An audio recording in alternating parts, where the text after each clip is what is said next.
Oke Bang Dah, Assalamualaikum warahmatullahi wabarakatuh. Balik lagi sama saya di Kandika Vlog. Salam dari kisaran Asahan Sumatera Utara. Nah, jadi kawan, saya di sini akan berbagi tips sedikit kepada kawan-kawan. Siapa tahu kawan-kawan lagi cari referensi untuk cari indukan yang bagus untuk diternak, ya kan kawan. Saya akan berbagi informasi ini menurut versi kami yang kami terapkan selama ini di sini. Dan siapa tahu di luar sana kawan-kawan juga masih belum pada tahu ataupun masih baru pertama kali mulai mau pelihara kambing ataupun domba. Karena informasi ini bisa diaplikasikan di kambing ataupun domba ataupun kambing jenis apapun, mau itu kambing Jawa Randu ataupun kambing Etawa dan lain dan sebagainya. Nah, jadi kan kawan, yang terutama kalau kita ingin memilih indukan itu kita harus melihat kambingnya dulu, ya kan kawan. Yang pertama, kalau kawan-kawan beli kambingnya itu membawa anak ataupun dia indukan, kawan-kawan harus bisa pegang itu kambing, harus dicek dulu itu susunya beneran aktif enggak. Nah, jadi kan kawan, kalau seandainya dia itu lagi menyusu ataupun lagi membawa anak seperti ini, dan seperti kita lihat itu kantong susunya mengisi ya dan berisi ya, itu wajib kita tarik apakah dia itu aktif ataukah dia itu mati. Kadang-kadang dianya itu mau terkena seperti virus penyakit pentil susu, ya kan kawan. Dianya itu seperti gangguan lah gitu. Jadi dia itu seperti tumpat. Jadi dia bisa membesar, membengkak dan jadi benana. Jadi kan kawan harus tarik itu pentilnya. Ketika sudah ditarik, apakah susunya keluar ataukah tidak, nanti di situ akan ketahuan. Jadi kalau misalkannya meleset dari sesuatu yang sudah sudah kita pikirkan ini harusnya keluar, ternyata tidak keluar, itu perlu diwaspadai. Nah, terus kan kawan, ketika semua itu normal ya kan kawan, boleh lihat ke selanjutnya. Jadi apabila kambing itu anaknya sudah besar, ya kan kawan, sudah tidak menyusu ataupun kambing itu sudah hamil, ya kan kawan, kawan-kawan tarik apakah pentilnya itu. Biasanya kalau sudah hamil di atas 4 bulan, dianya itu sudah mengeluarkan cairan, ya kawan. Dia warnanya putih, plekat, agak lengket. Nah, seperti itu. Jadi kira-kira kalau seandainya dia itu aktif, dia akan mengeluarkan. Tapi kalau itu tidak terlalu ini, ya kan kawan, tidak terlalu bermasalah kali. Tapi yang paling terpenting ketika dia bawa anak, kalau indukan, ya minimal dianya itu ditarik gini tuh dia mengeluarkan sesuatu lah gitu kan kawan. Walaupun anaknya sudah besar-besar, sudah tidak menyusu lagi, ada yang dikeluarkan dia seperti susu putih tapi dianya itu sudah encer. Nah, seperti itulah kan kawan. Jadi jangan kawan-kawan kira hanya susu besar ini nanti bagus. Nah, belum tentu juga. Maka dari itu kalau kawan-kawan beli yang bawa anak kayak gini harus ditarik susunya, dia keluar enggak. Karena kalau dia tidak keluar, jangan sampai dianya itu terkena penyakit pentil tadi itu. Dah, baru yang kedua kan kawan. Yang kedua itu kawan-kawan lihat ke giginya. Giginya utuh atau ompong kan kawan. Jadi nanti kan kawan banyak kali di luar sana yang mengeluh kenapa kambing saya itu susah gemuk, tidak begini, makannya tidak mantap, tidak terlalu suka, padahal sudah saya kasih jamu ini itu macam. Jadi kan kawan ada yang terlupa, kita harus cek giginya. Nah, jadi mau juga dia itu mengalami kerusakan gigi sehingga giginya itu habis. Nah, jadi kan kawan perlu cek, pegang mukanya, cangap, giginya utuh enggak. Nah, jadi kita sendiri saja sebagai manusia kalau sudah ompong mau makan keras itu susah. Apalagi kambing ataupun domba mau makan rumput begitu keras gimana coba, ya kan? Nah, terus selanjutnya kan kawan, ketika kawan-kawan belinya di kandang, itu sebaiknya kawan-kawan minta turunkan lah, ditaruh di luar. Tapi kalau kawan-kawan memang sedetail itu mau belinya, karena kadang-kadang kita budget pas-pasan, belinya kurang bagus kan gimana kan. Nah, jadi begitu kawan-kawan minta turunkan, nanti sudah turun di halaman seperti ini, itu kawan-kawan suruh jalan ataupun kawan-kawan usir. Kalau takut lari ya ditalihi, gitulah kira-kira. Dan kawan-kawan lihat cara jalan dia. Cara jalan dia tuh seperti apa dan bagaimana cara dia berlari. Yang terutama kan kawan, jangan sampai dia pincang.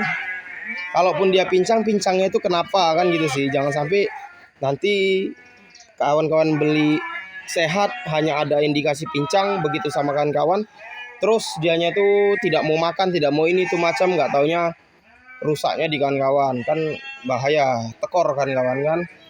Nah baru kan kawan, ketika sudah kita lihat tidak pincang, sebaiknya kawan-kawan lihat apakah dianya itu jalannya ngipat.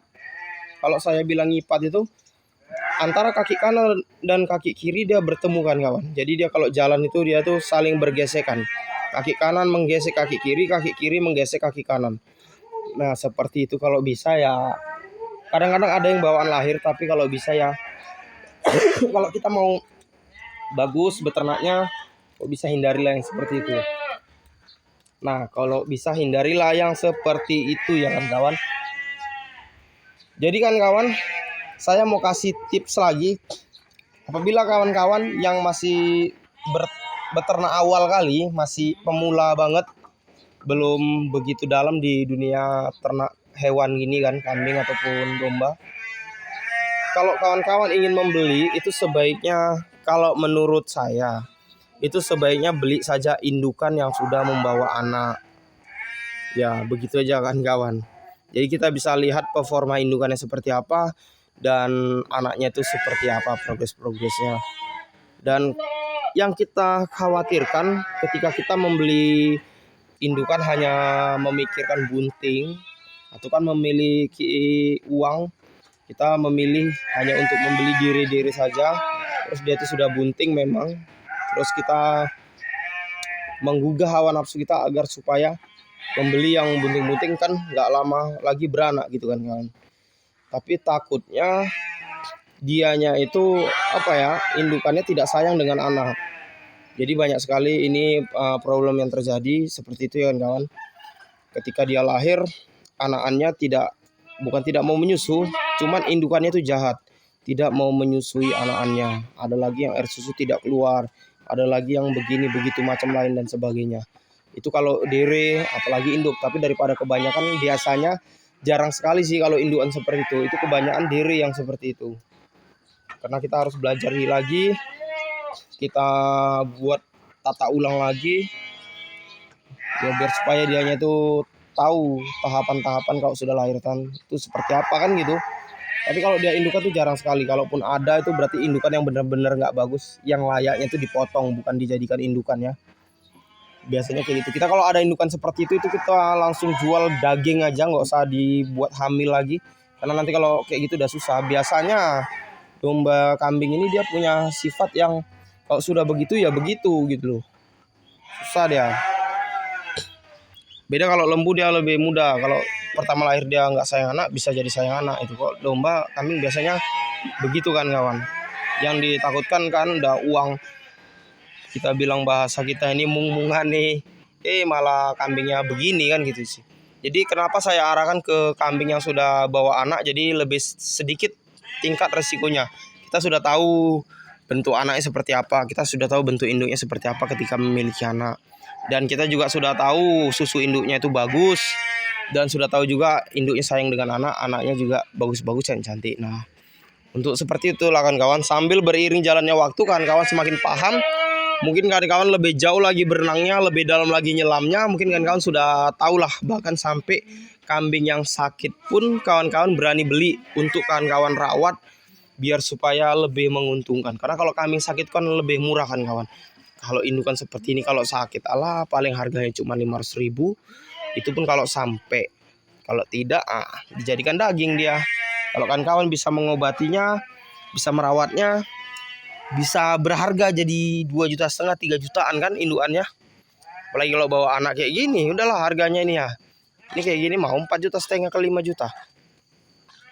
Nah jadi kan kawan, mungkin segitu saja tipsnya. Kalau ada yang mau dipertanyakan, monggo ditanyakan saja. Ojo sungkan, karena memang namanya beternak ini ataupun mencari ilmu ini tidak ada batasannya.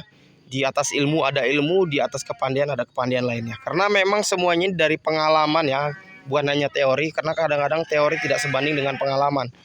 Nah jadi kan kawan, siapapun kawan-kawan yang ingin memberikan curahan ilmunya kepada saya, monggo diberitahukan, diinformasikan. Saya akan senang menerimanya. Ataupun ada kritikan, saya akan sangat senang menerima kritikan itu. Namanya kita beternak pasti ada berbagai macam ilmu ya.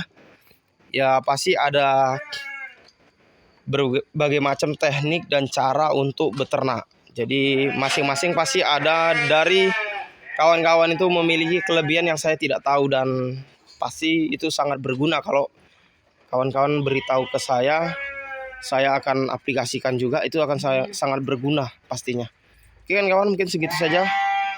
Saya Dika Andika Vlog, salam dari kisaran Asahan, Sumatera Utara. Jangan lupa di like dan subscribe. Terima kasih.